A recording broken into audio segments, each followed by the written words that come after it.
রাধে রাধে বন্ধুরা, শুভ সকাল। তোমরা সবাই কেমন আছো? আমি ভালো আছি, আশা করি তোমরাও ভালো আছো। তো আজকে ব্লগটা সকাল থেকে শুরু করলাম। তোমরা অবশ্যই ব্লগটা দেখতে থাকো, আশা করি ভালো লাগবে।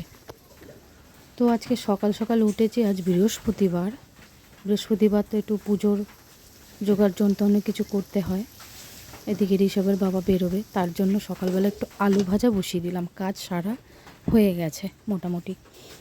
আর ঠাকুরের কিছু বাসন মেজেছি। ঋষভের বাবাকে বললাম একটু তেঁতুল এনে দিতে, তাহলে পিতলের বাসনগুলো মাজলে পরিষ্কার হয়, নইলে এমনিতে মাজলে খুব একটা পরিষ্কার হয় না। তাই ঋষভের বাবা বাজারে গেছে, একটু সবজিও আনবে, আর কি মাছ পায় দেখা যাক। আর তার সঙ্গে তেঁতুলটাও আনতে বলেছি। তো দেখো, আমি ঠাকুরের জোগাড় করে ফেলেছি। আজ বৃহস্পতিবার, ঘট বসালাম সুন্দর করে, একটু মনের মতন করে। বৃহস্পতিবারটা একটু ফুল আনি, আর 2-4 দিন একটু ফুল দিতে পারি না খুব একটা। বৃহস্পতিবারটাই একটু দেওয়া হয়, আর ওদিকে মঙ্গলবার। তো দেখো, ঋষভের বাবা বাজার থেকে আজ আনলো চিংড়ি মাছ, বেশ বড় সাইজেরই চিংড়ি মাছ।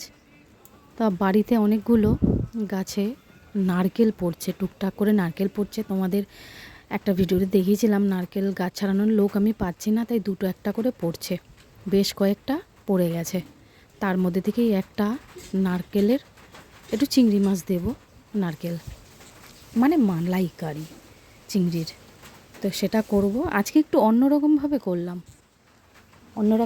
করলাম। তার কারণ সবসময় তো আমি এমনি পোস্ত বাটা, সর্ষে বাটা বেশিরভাগটা দিয়ে একটু করি, ওটা আবার ঋষভের বাবা ভালোবাসে। আজকে একটু পেঁয়াজ দিয়েছি, পেঁয়াজ বাটা দিয়েছি, একটু অল্প একটু আদা বাটা দিয়েছি, সর্ষে বাটা 2 রকম সর্ষে বাটা, কালো সর্ষেটা অল্প দিয়েছি, সাদাটা একটু বেশি দিয়েছি। তো এদিকে আর একটা তরকারি করলাম। কাল যেহেতু ঋষভের একটু পেটটা খারাপ হয়েছিল, সারাদিন একটু ওটো খাইয়েছিলাম, তো ঠিক আছে, এখন ভালো আছে। আর একটু তরকারি করলাম, আমরা সবাই খাবো, ওটা বেশ ভালো।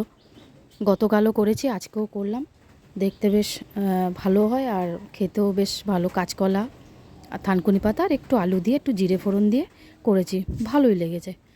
আর মালাইকারিটা আজকে করলাম একটু সাদা জিরে, শুকনো লঙ্কা, তেজপাতা ফোড়ন এগুলো তো দিই, তার সঙ্গে একটুখানি পেঁয়াজ বাটা, অল্প একটু আদা বাটা, আর সর্ষে, আর 2 রকম সর্ষে বাটা দিয়ে করেছি। আর নামানোর সময় একটু নারকেলের দুধটা দিয়েছি। তো দেখো, আর খেতে চলে এসেছি। ঝিঙে পোস্ত করেছি তার সঙ্গে, আর খানিকটা একটু পাঁপড় ভাজলাম। এদিকে ডাল আমরা দিয়ে 2-3 রকম এই তরকারি। আর এখন ঋষভের বাবার জন্য ভাত বেড়ে নিচ্ছি। দুপুর অনেকটাই হয়েছে। বেশ মালাইকারিটা দেখতে তো খুব ভালোই লেগেছে, আমি একটু চেখে দেখেছিলাম, ভাতের সঙ্গে খেলে পরে আরও বোঝা যাবে। যদিও বা আমি ভিডিওটা এডিট করছি পরের দিন, আমাদের খাওয়া হয়ে গেছে।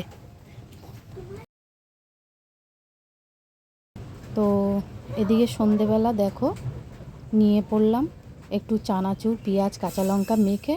সন্ধেবেলা তো দুপুর থেকে অজস্রে বৃষ্টি হচ্ছে, আর বৃষ্টির মধ্যে একটু গরম গরম চা আর একটু চানাচুর মুড়ি মাখা। বাইরের খাবার সবসময় খাওয়া তো উচিত না, তেলে ভাজা মাঝে মধ্যে খাওয়া যায়, মাঝে মধ্যে বন্ধ করে দিই।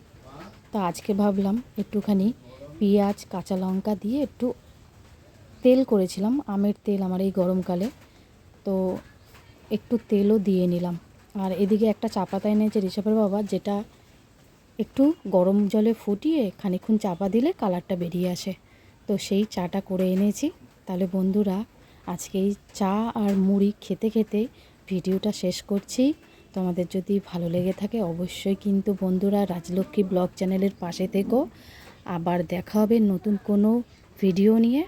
অবশ্যই চ্যানেলটাকে সাবস্ক্রাইব করে, লাইক করে, অবশ্যই কমেন্টও করবে, পাশে থেকো। আজকের মতন টাটা, ভালো থাকবে, সুস্থ থাকবে, সাবধানে থাকবে। দেখা হবে পরের আর একটা ব্লগে।